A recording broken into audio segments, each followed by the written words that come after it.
glad to be back with you guys. I've been really deep on this project that I'm coming close to completing. There's still some more footage. I'm trying to get some of the sun off my face. I'm out here in the backyard. It's a nice day out here. I thought I'd come out to see if it's possible to do this vertical live out here. So yeah, doesn't look too bad. I know I'm kind of under the shade. I have some trees here in the backyard, and I thought I'd sit under those so I wouldn't have to squint my eyes. It's pretty bright out today. They said it was going to be cooler, but it's pretty warm here today. I'm in California, and we have a lot of warm days. Summer's over, obviously, as all of you know, and it's starting to cool off some, so which is great. I love the sunny weather, but once we have it for a while and it starts getting too hot, it's time to take a break and get back to that normal weather we're used to out here. But anyway, what I want to talk about on this live vertical stream today was this project that I'm finishing up. I'm on the feature. Remember, I had told you guys about a week ago, well, more than a week ago, about a month ago, that I had started 2 shorts and a feature for the same producer. And he has a festival coming up, and he wants to have those in the festival. So I'm right on schedule. I'm moving good. I'm moving very good. The 2 features are complete. We even had the composer come in and do the music for both. And yes, I think I've added music to both of those. I also learned about a new tool that's put out by Adobe, which is for podcasters, but it also can be used to clean up any type of audio. So a sound person used it to do the first short that I edited. And then I asked the director to find out from the sound man what software he used. And it was this Adobe program called Adobe Podcast. Yeah, I think that's it, Adobe Podcast. If you do a Google search for Adobe Podcast, you're going to come up with it. And it's a great piece of editing software for audio. Now, I think they primarily made it, obviously, for podcasts to clean up the audio, but it works great for short films, and it can actually even work for feature films. So I plan to use it on this feature film. You have to go scene by scene. I'm not sure what the limit running time. Hello, everyone. I'm sorry I can't see anybody down in the comments, but I thank you for stopping by. I'm outside in the backyard, and the glare is unbelievable, so I can barely see myself. But I'm going to keep going because I think you can see me, hopefully. So yeah, this is going to be a short one. But anyway, I'm talking about the Adobe audio software. And it works really great. I was surprised. I was really surprised. It's the first piece of software that I use. I talked about it in a previous video, but I just used it again today. But I'm so impressed with it because it's the first piece of software that was able to remove echo. Now, echo was something you really couldn't get rid of. Maybe some of the most sophisticated Pro Tools users could figure out a way to reduce echo, but it was always a saying, if you recorded and you had a really bad echo, there was no way to get rid of it beyond doing ADR, which is automatic dialogue replacement, where you actually re-record the audio and then match it up with the picture. So that was really the only effective way to get rid of the audio, like rid of the echo. So, but this Adobe Podcast, I think that's what it's called. Unbelievable, beautiful. You should try it out. Make sure if you have an Adobe subscription, it's probably included in the current subscription you have. So you don't have to get another one of those drip me broke subscriptions because it's probably included. And I really love it.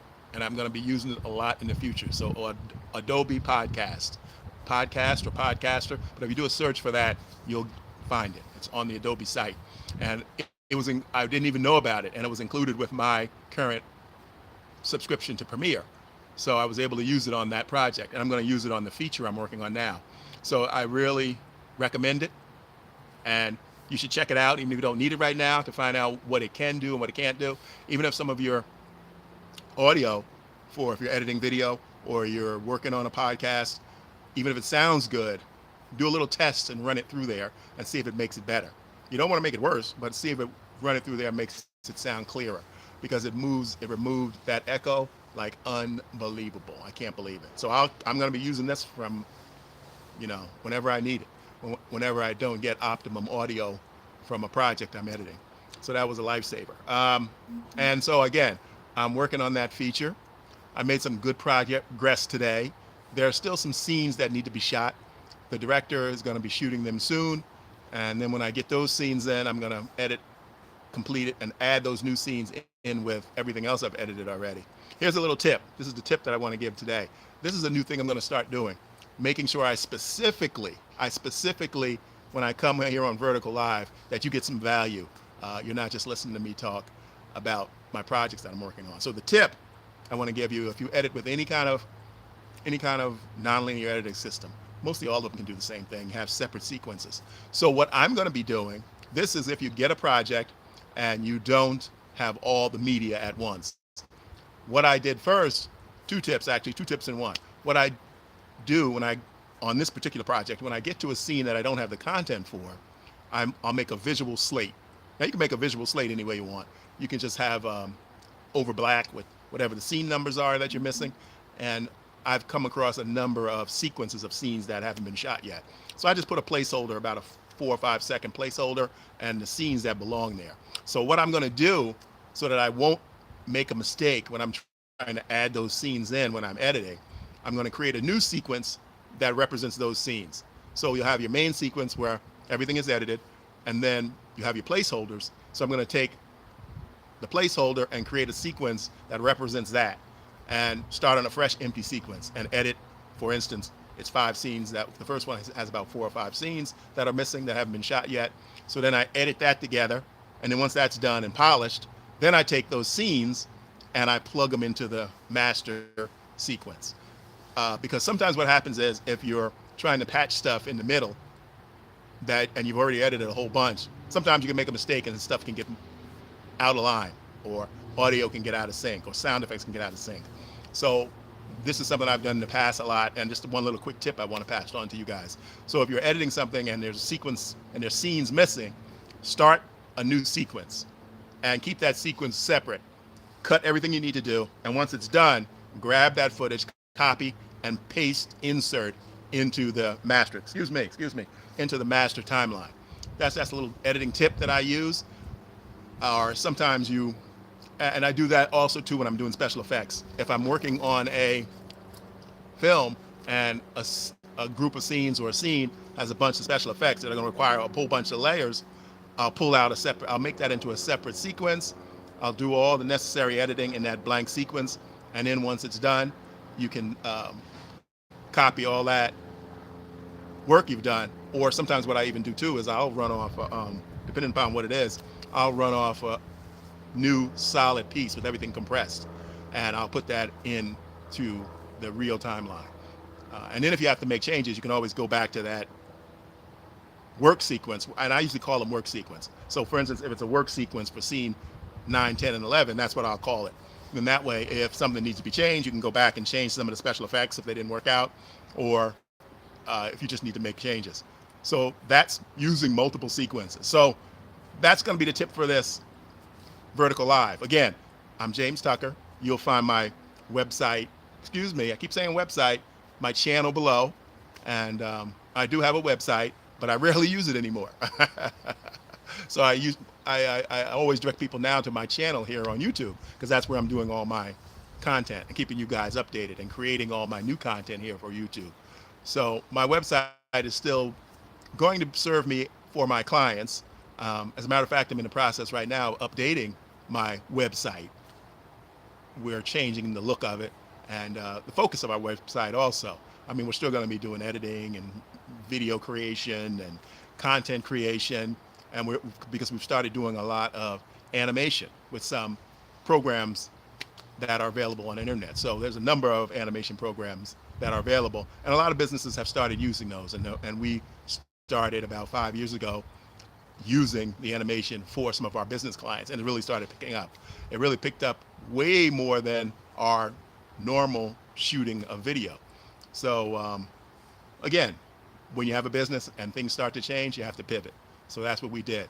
I also do a lot of website and content management for other companies. I know I've mentioned before that I'm in the project manager for a website for a city government in Georgia. And that's one of my big clients. So again, that's my little tip for today.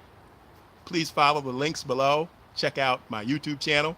Watch some of my playlists. I appreciate that. And if you haven't subscribed, please subscribe. Um, and I want to thank you guys too for letting me stop by.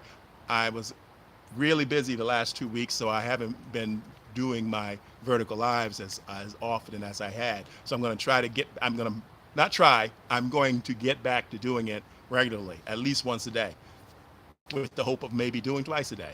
I might shoot another one this evening to give you a little bit of update of the film I'm working on or some other quick tip.